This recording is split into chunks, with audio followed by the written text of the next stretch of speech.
Hello, I'm the Nostalgia Critic. I remember it so you don't have to. Online videos have come a long way, haven't they? We've gone from the novelty of just filming our cats to budgeted studios that turn out professional work every year, as well as the novelty of just filming our cats.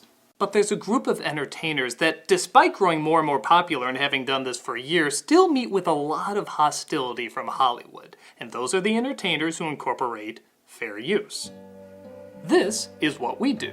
Now, for those who don't know, fair use is the doctrine that states excerpts of copyrighted material may, under certain circumstances, be quoted verbatim for purposes such as criticism, news reporting, teaching, and research, without the need for permission from or payment to the copyright holder. So that means if you use copyright material for, say, a review or satire or education, it's completely legal.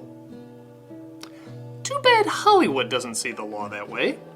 As for years, video producers have been battling off attack after attack, resulting in multiple deleted videos, sometimes even deleted channels, affecting the income of people who now do this for a living. In hindsight, this is no real big shock. As Hollywood over the years has repeated this pattern over and over, they just never realized they're actually repeating it. Since the early days, there's always been something that was going to destroy the innocent artists who just want to do nothing but give you movies. First it was TV, VHS recording, then it was DVR, DVD rippers, and now, right on cue, it's the internet. Oh, poor Hollywood! Look at all the box office records you're breaking in the past 10 years! Look at all the new filmmakers that wouldn't exist without online media! Look at all the digital commercial tie-ins and trailers that you're exploiting the hell out of! You're killing him, internet! You're strangling him like a newborn unicorn who just wants to give you rainbows! So, obviously, like in the days of TV and so forth, internet did not kill or weaken the Hollywood system. But that didn't stop them from trying to take control anyway, as we saw with acts like SOPA giving complete control to US law enforcement to combat online copyright infringement, with no due process. Yeah, that was a scary time for the internet. Google even shut down their site in protest, and this isn't even that long ago. Now, thankfully, that act never passed, but that doesn't mean their practices aren't still being put into effect. Hi, I'm Alex from I Hate Everything. 3 days after I released my review of Cool Cat Saves the Kids, a terrible, infamously bad movie, I received a suspicious copyright strike from the director of the movie himself, Derek Savage, who over the course of about a month used this unfair strike to censor and restrict my channel, and even tried to bully an apology out of me in private emails I've since made public. This clueless man, who has shown multiple times that he has about as little understanding of how the fair use law works as he is knowledgeable in competent filmmaking, was given the tools to waste my time and threaten my livelihood purely because he didn't like my negative review of his god-awful movie, which, by the way, I did actually recommend at the very end of the video, in a so bad that it's good way. And I wasn't alone either. It turns out Mr. Savage had been on a copyright striking rampage, silencing at least 2 other creators who had a negatively slanted review of his movie. Savage's childish behavior aside, this highlights how hilariously slanted and weighted against the creator the YouTube copyright strike system is. He didn't have to show any evidence, he didn't have to prove his case or worry about any possible repercussions. He definitely would have lost in court if it had gone there, so once he failed to refute my appeal, the strike's time limit ran out and my channel was eventually restored to normal. It was a colossal waste of time and energy for everyone involved. Hey guys, it's YMS here to explain a few things about YouTube's copyright system. It wasn't too long ago when one of my videos was unjustly blocked worldwide and I was unable to appeal it because I had other appeals that had yet to be resolved. Now, unfortunately, YouTube only allows you to file 3 appeals at one time. What is the reasoning for this? Well, I'm not really sure, but all it seems to do is provide more leverage for the claimant and less leverage for the defendant. There are tons of videos that are taken down unfairly on YouTube, trying to put people who use fair use in the same category as those who steal or upload entire content for profit. But how can this be? Isn't there a system in place? In theory. After Google bought YouTube, Viacom immediately went to court against them for all the content being played without their permission. Funny seeing how Viacom actually uploaded about 100 of the videos they tried to sue YouTube over. YouTube was able to defend itself with the DMCA safe harbor provisions. They created a system that would shed any responsibility for any videos uploaded on YouTube and, again in theory, help protect its creators.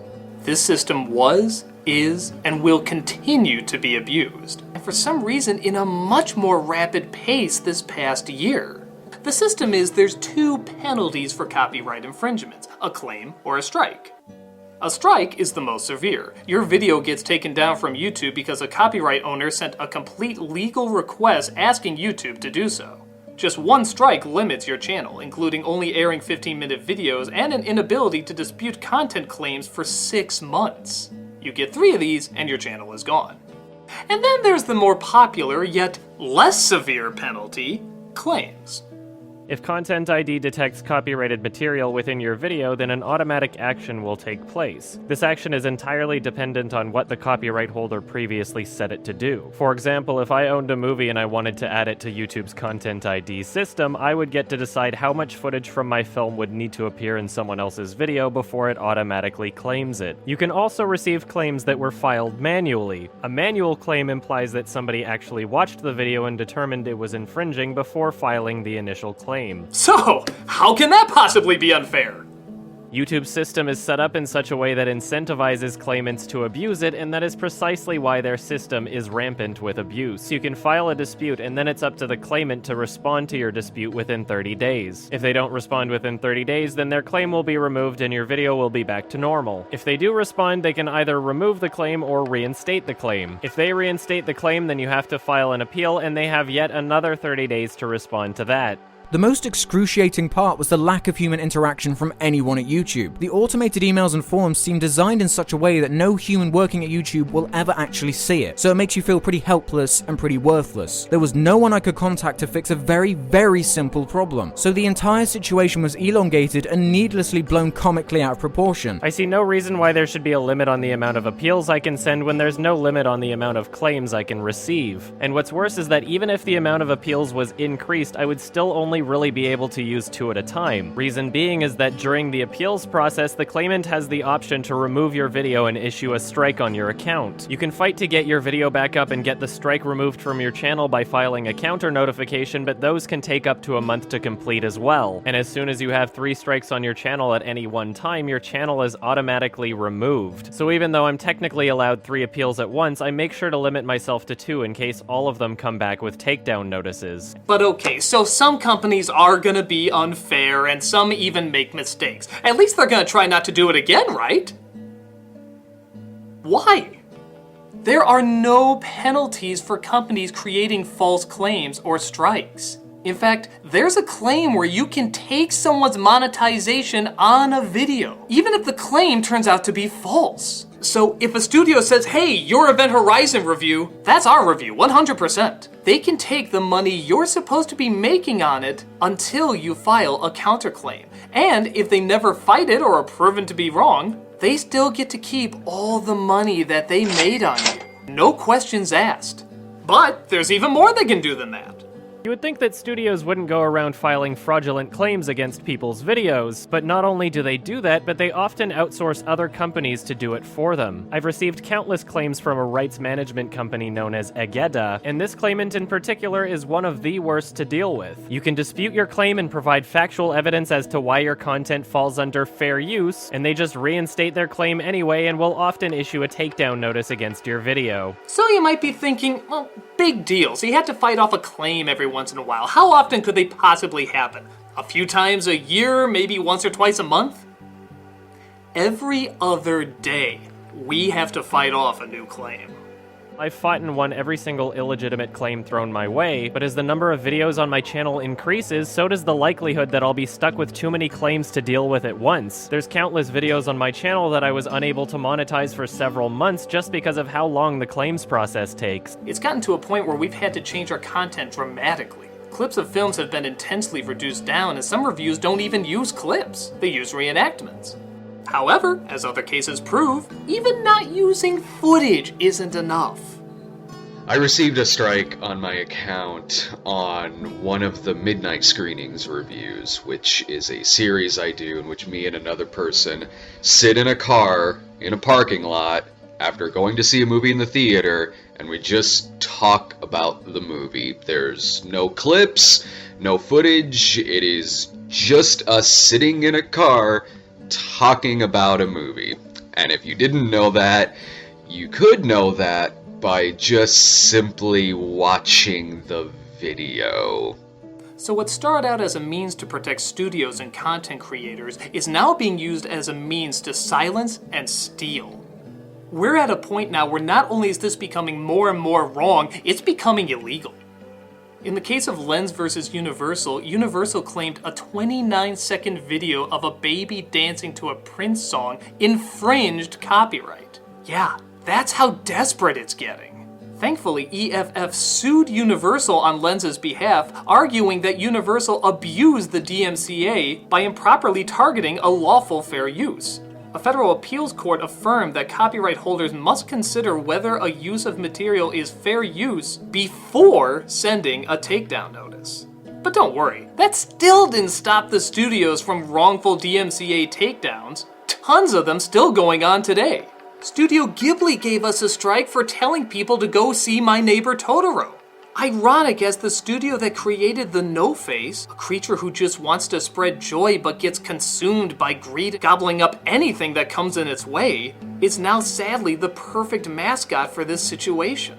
When we upload an extended version of our commercial reviews, the Apple commercial about the 1984 future got claimed. The comedy writes itself. A company warning us about an Orwellian future, saying they'll lead us away from a world that controls and censors us, is controlling and censoring us. Wow, you really stopped that future from happening. The studios have made it clear they are not going to play fair, and they will step over anybody's rights that they need to get exactly what they want. So, what needs to change?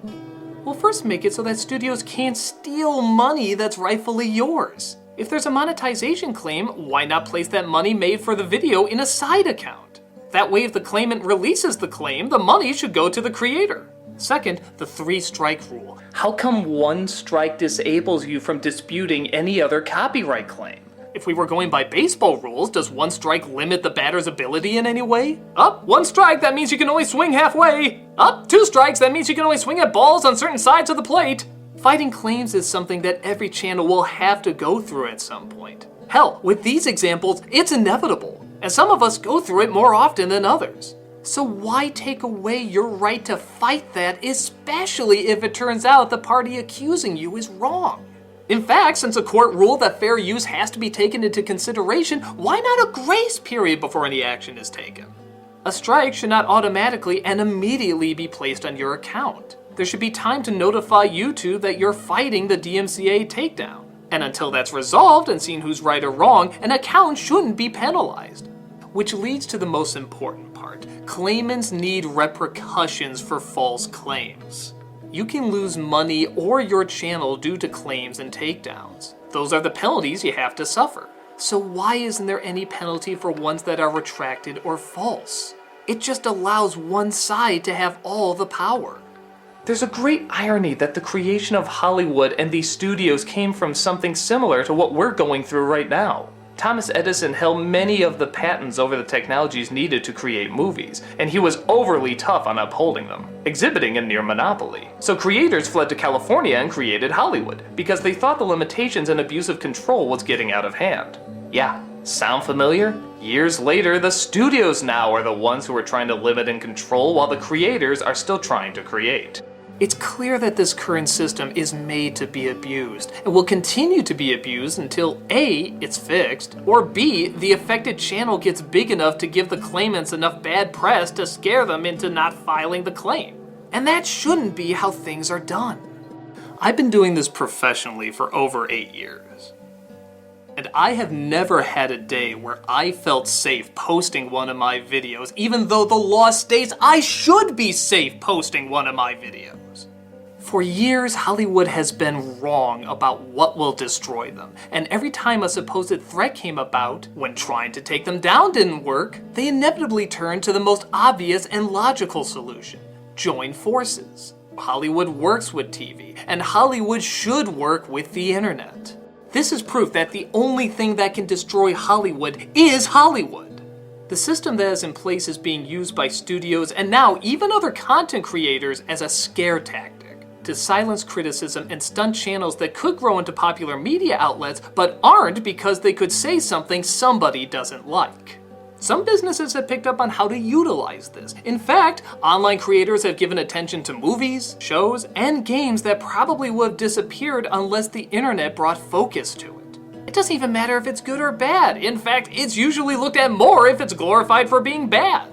This is the kind of gold mine so much media is missing out on. Some studios recognize the power of the internet and go in the direction they know media is going.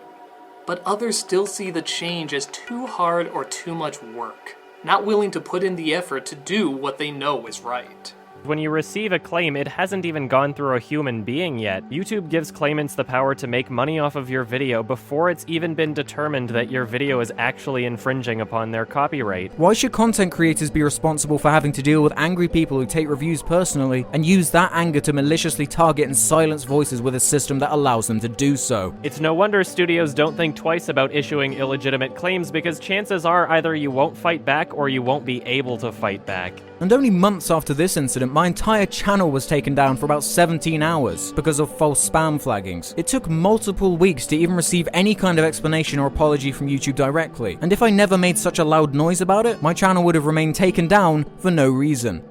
Look, piracy is a problem. And if someone is pirating your work, or even worse, making a profit off of it, you have a right to stop it. But not at the cost of freedom of speech. And fair use is freedom of speech. The funny thing is, it doesn't even take much to spot fair use. If a video is running your product with few to no comments or changes, or the changes are just alterations so that they don't get caught, it's probably piracy. But if the video isn't even half the length of your work and someone constantly comes on to talk about it, or it's edited to make a point or use satire, then it's probably fair use. And sure, some mistakes can come from this too. It's expected, but not nearly as many as the system that is in place now, and not at the cost of common sense. Because here's the thing, we're not going away. Content creators like us have only gotten bigger, and all your attempts to keep us down have only made us stronger. No matter what you do, we will always find a way to comment, to praise, to criticize, to satirize, and to educate. And to all the YouTubers out there, whether you make a living at this or you just watch for entertainment, this is something we all need to stick together on, because change is already happening. Many studios, whether gladly or begrudgingly, are being forced to work with the internet. But there are still some who want to stay away and will do anything in their power to stop online entertainment from evolving, including infringing your rights. We need to show this isn't okay and it never will be okay. If we can make it clear now that fair use is real, it's being abused, and it's hurting the growth of an industry you love to watch or produce, we can create a more stable environment for new creators to produce great work. The internet is a place where anyone can become famous. Let's try to keep it that way. I'm Alex from I Hate Everything, and where's the fair use? I'm Adam from YMS or Your Movie Sucks, and I've been asking, where's the fair use? I'm the Nostalgia Critic. Where's the fair use?